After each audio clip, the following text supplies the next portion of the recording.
diets, and unsustainable workout programs. We're coming to you live on a Thursday, Friday, with a fantastic human. I'm going to introduce you to this guy, particularly to you girls that don't know Ron. Ron is, I'm going to say he's like borderline one of those clients who just like, he's just so coachable and so bloody relatable and such a nice guy that it kind of becomes almost like a little bit of a mates relationship as opposed to a coaching relationship.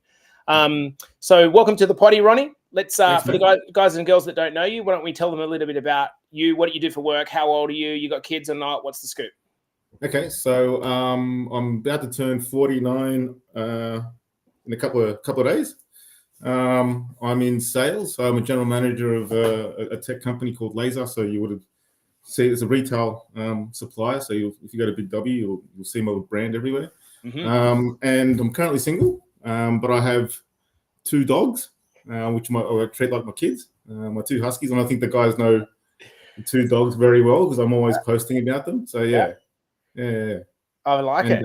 And I don't know about you guys, but I really do think that there was a tone there of Ron, selling his relationship status at the start of the podcast. He knows that this goes out to many millions of people, right?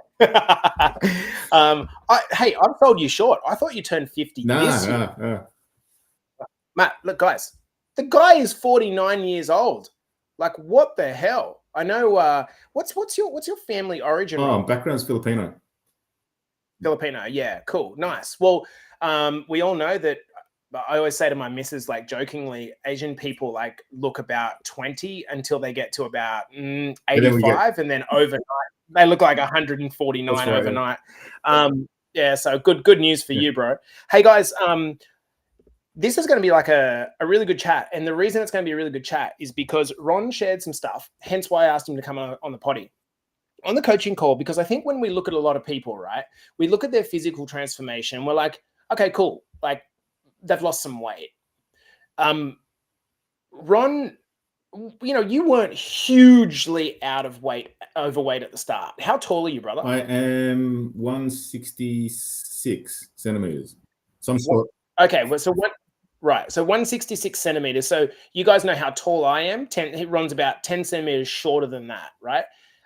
And he weighs about the same weight that he weighed about the same weight that I weigh now, with a fair amount of muscle. So 10 centimeters shorter, you can imagine that it was obviously pretty pudgy, right? But this guy from day one has come in and he has absolutely nailed the plan. Ron is down 10.5% of his body weight.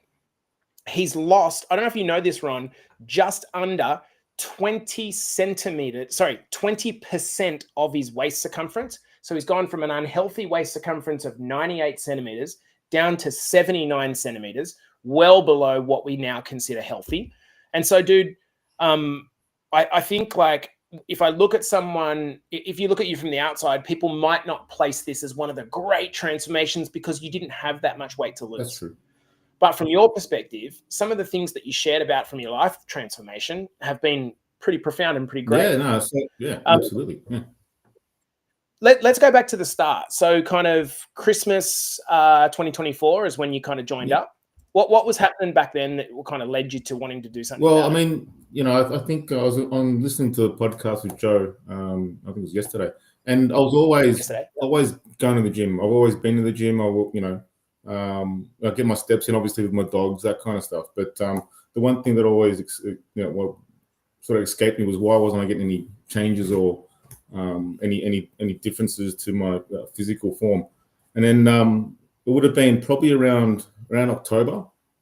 One of the prominent guys in my industry just died, and the last time I saw him would have been in one of the offices, and I thought he was he was a retired MD of Sony, but he's doing some other work for another company, and I thought he was like 60s, 70s, right? When I saw him, he looked pretty ragged, but when he died, he was only 57. And and I just thought to myself, I can't do that. I'm in the same industry, and even my own boss, had to lose weight and whatnot because the type of hours that we work, and it's retail, it's 24/7. You're always on. Like people always shop, right? So you're always thinking about the job, and you're unhealthy eating, and you're going out to dinners and whatnot. And when as soon as that happened, I went, I've got to do something about it. And I know Jace, you were on the socials for a long time, right? And I just thought, stuff it. I'll just give in, and that's when I said, yeah, let's do it. And I think we started at the end of November. I think I started. Yeah.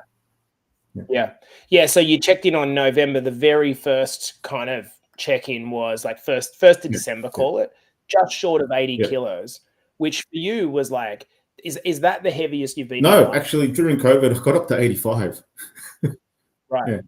Right. Which again, like a lot of people listening to this podcast will be like, oh, fucking poor Ron. Like that's not, like you have to take into account these weight is relative, right? And your relative risk of having things like heart attack, metabolic syndrome, diabetes really comes down to how much central obesity you've got, and then also your genetic history. So I was reading back over your original Real Reasons doco, Ron. Can you tell us a little bit about what happened with your dad, if it's okay? Look, so Dad, he's always had health problems. He's a diabetic. He just got cancer as well, lung cancer. So he's battling that as well. He's got kidney disease. He's only 79. He's doing all right for obviously that generation. A little bit different, but yeah, like it's I want to I don't want to end up, I guess, being like that. He always worked hard as well, right? He had that work ethic where he was working late. It didn't see him a lot when I was a kid because he was always working. But yeah, I just look at him today and I go, while I love him to death, I just don't want to end up like that. You said some things in this that I thought were really profound. I hope, like, there's nothing here that's controversial, or I don't think you'll mind me sharing. But basically, that you really looked up to your parents, particularly, but from a perspective of you didn't want to necessarily go down the same route as them. And said, when you look at successful people in your industry, they are all in peak physical health and are all in their late 50s. And I feel like I need to take control of my physical world to stay on top of my game. And then you went back to kind of saying, like, I feel like I'm going to the best years of my life. I want the energy and stamina of my youth. I want to hang around for as long as possible and go out swinging. Like, it's really funny, man, when I reflect back over these Real Reasons, and we're working out how to better integrate these into the client journey more going forward. But they're profound moments, aren't they? When you actually ask yourself, like, why do I want this? It's always really clear to me that the guys that really put the effort into digging into that pain, why they care, are the ones that are always get the best results. Yeah. So let's go with, when you first started, what was the initial things that you think needed to change most about your lifestyle? What did you change in the early, say, 3 to 4 weeks that led to you feeling confident about what it was diet? It was nutrition. I mean, it's no secret. I love my junk food. It was easy and convenient. It's literally the food, the meal plan. And it wasn't that complicated, because even though you set out this 10-day meal plan, I quickly worked out. I know you guys were on holiday, so it was really hard to reach out, but I just quickly worked out, if I just stick to 1 or 2 things on that meal plan and made it easy for myself, that I could stick to it. It wasn't complicated. And then, don't get me wrong, like, I'm eating pretty much the same thing I was back then, just changing it up a little bit, but making that choice and making it easy for myself made it easier to achieve my goal, if that makes any sense. Because I wasn't trying to overcomplicate anything, trying to change everything up every day. And let's face it, like, cooking up a couple of veggies and some meat, it's not that hard when you actually do it. Right, but it's better than driving up to the shop, getting a large Big Mac meal and or maybe 2 Big Macs. and still not feeling satisfied with that meal. But eating. I remember you and Lapo said on a coaching call recently, you were like, when you look back, you think to yourself, like, why did it seem so hard? Yeah. Like, why did it seem so hard? It's fucking easy. Why did it seem so hard? So why do you think, like going back to that point in time, why was it hard? What was the reasoning? I think it was just pure. Look, it's head programming. It was just the way I was. That's, all throughout my life, it was just convenience takeaway or, something easy to go grab. And the thought of cooking, although I do love cooking, as you know, I love my barbecue, right? And I do spend time doing that. But making it a daily thing and a daily choice to make that, I thought was just too difficult. Grabbing a pack of Tim Tams was easier than eating an apple or a banana. It was just making those mental choices to flip that around and start eating healthy, and the protein part, right? So, I remember you on the messages you saying, how about 200 grams of protein? I go, that's a lot of meat, or that's a lot of stuff to eat. And at the start, it was a lot, right? Like I was force feeding myself in the beginning to eat all that food and consume all that protein, but now my body craves it. Yeah. So good. It's so good. When you like, and this is what I've been talking to some people about recently, is like the invention of peptides like Ozempic and tirzepatide and retatrutide. These peptides are going to be really, really beneficial if it is paired with lifestyle intervention. If you go and do Ozempic by yourself, you're about a 99% chance of ending up worse than when you started in a couple of years. And the reason is because what it will do is just get rid of all your hunger cues, and then you'll just eat less.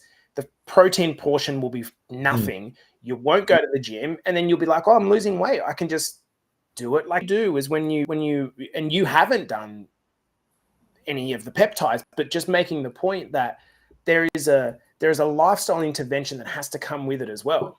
And when you do this, not only does your body start to look better, but you actually feel better. Like you feel better. And that's the key. And your body starts to, I mean, people think it's a bit of a weird thing to say, but you'll get to a point where you actually crave like veggies and salads and big ass. You do, but right? You do. Yeah.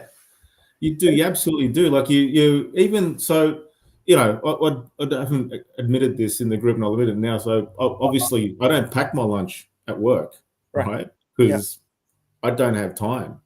But instead of going to Macca's or KFC or whatever it is where everyone else goes for lunch, and if I have to go, and I do go out for lunch every day, when everyone's ordering the high cal food, I'm going, well, I'll have the salad. I'll have this chicken with the salad, the non-crumbed or the grilled chicken or whatever it is, because I know that if I eat the other stuff, one, I'm not going to be full, and two, I'm going to feel bad straight after it. So I don't hit that 3 o'clock lull that most people get if you have a 9 to 5 gig, and I can power through the rest of the day until 9 o'clock when I'm actually completely exhausted. But okay, so there's a reason for that, guys. So what Ron's talking about is, you hear a lot about stuff around like blood sugar, and I think it's a bit crap, but there is definitely some evidence behind the idea of choosing foods that are not hyper processed.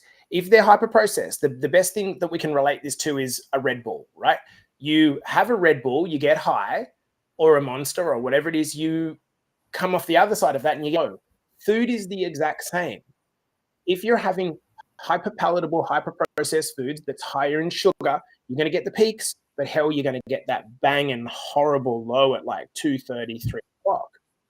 The other thing is that if you're having these big kind of like heavy, fatty meals that are processed as well, we all know this, that we get, when you go out for dinner and you feel like, oh, God, I got to go to sleep. Like, we do that at dinner, but we don't realize that a lot of us do that at lunch as well. These big, heavy meals that the body is trying to partition the energy to digestion instead of the brain thinking, right?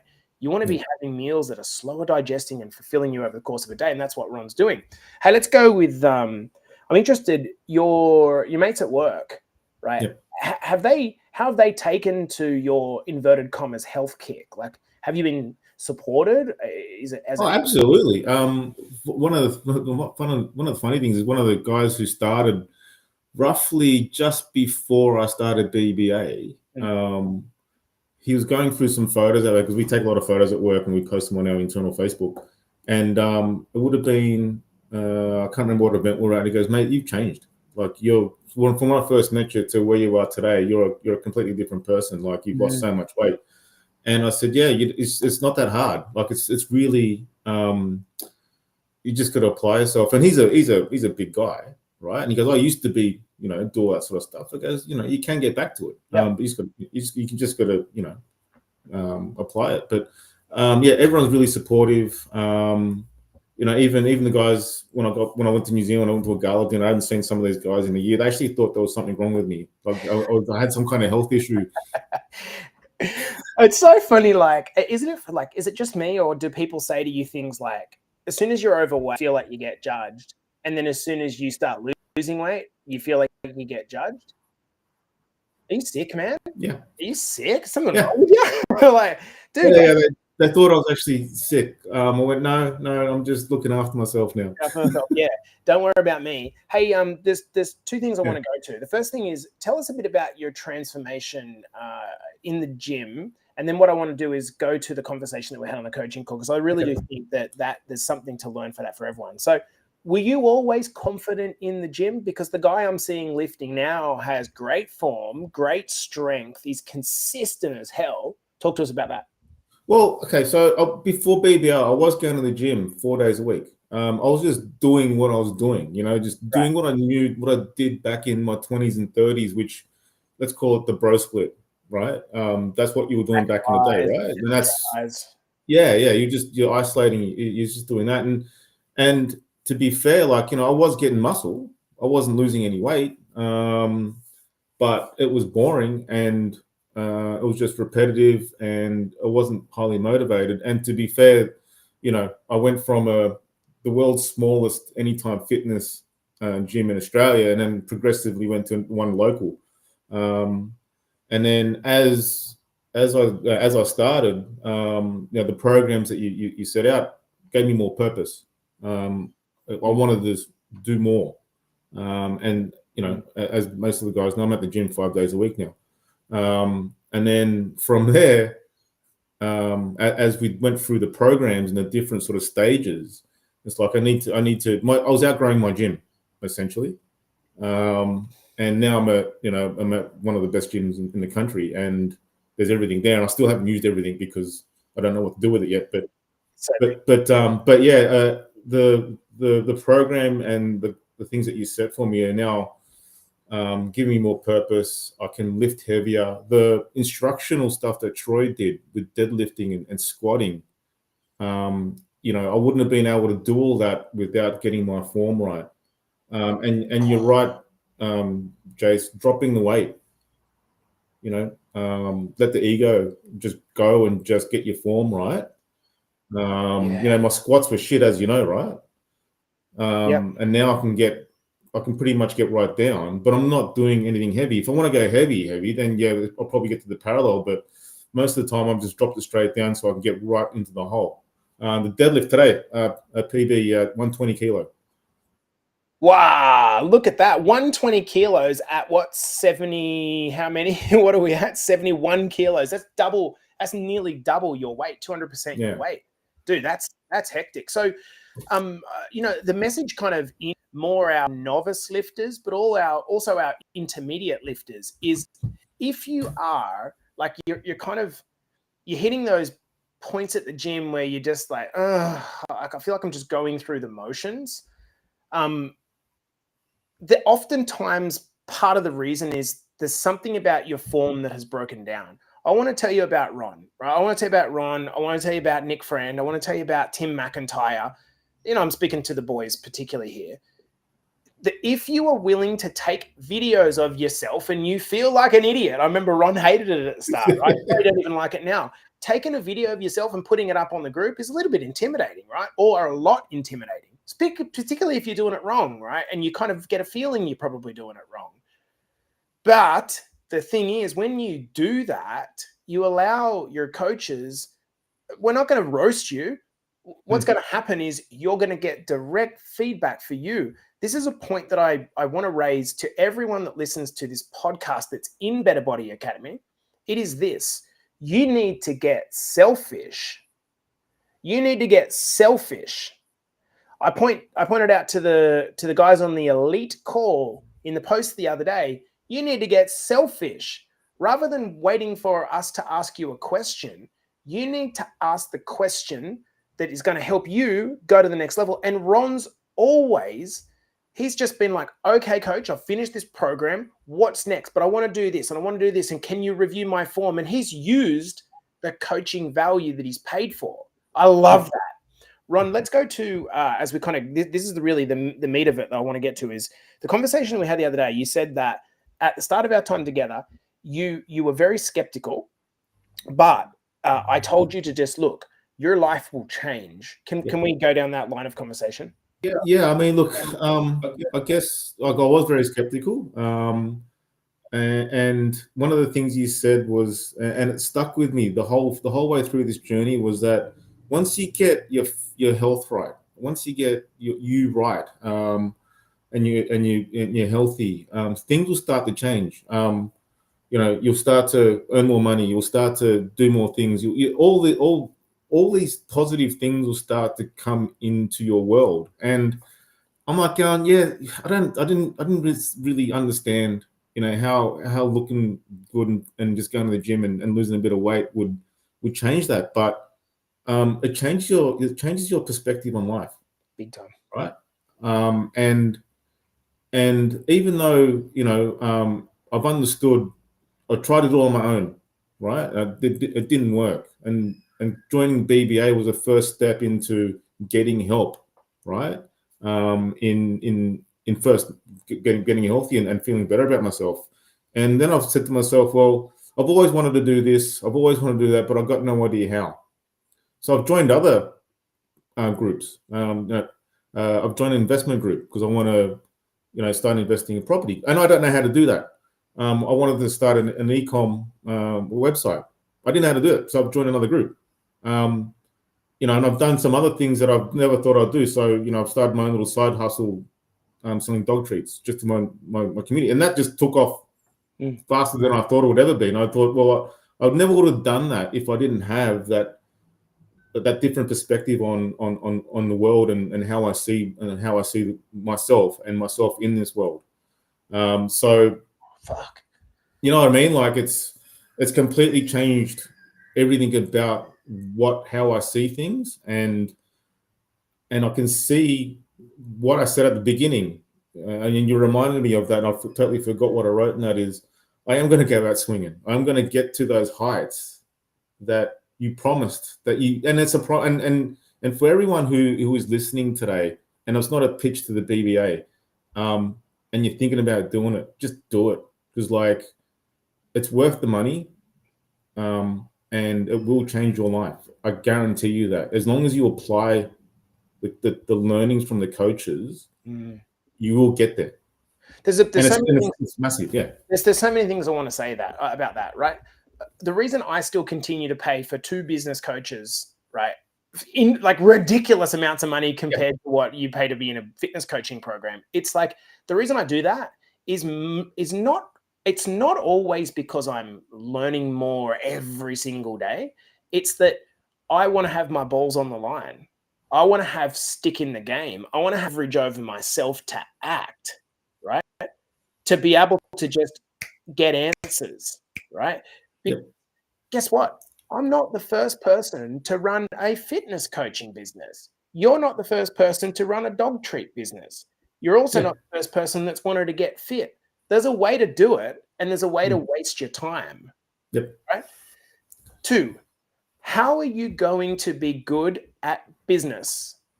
How are you going to be good at a relationship, friendships, social confidence, intimacy? all of the things in the world that involve other people, if the relationship you have with yourself is not amazing.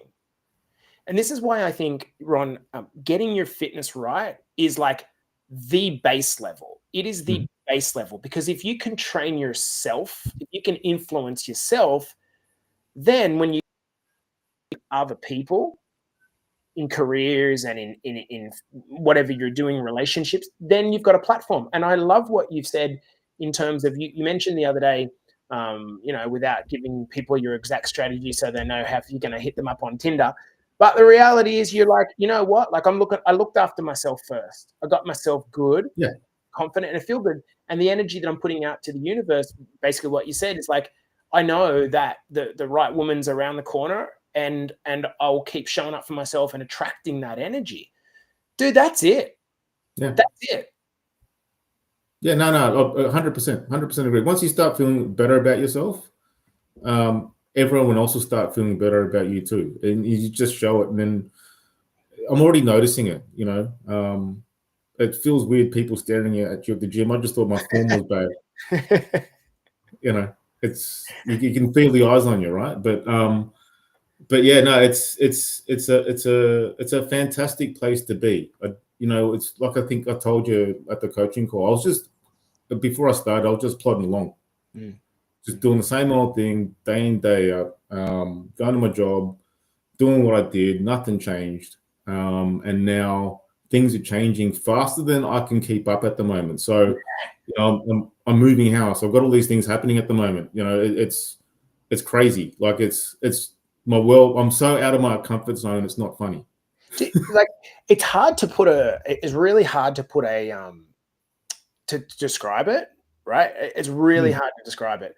It's like when you change the brain waves that you're having, like you just like, you know what's happened to me recently. We talked about that. What am I going to do? What am I going to sit there in a puddle of piss and feel sorry for myself? Like, you just can't do that. You've got to be like, no, everything is fucking great.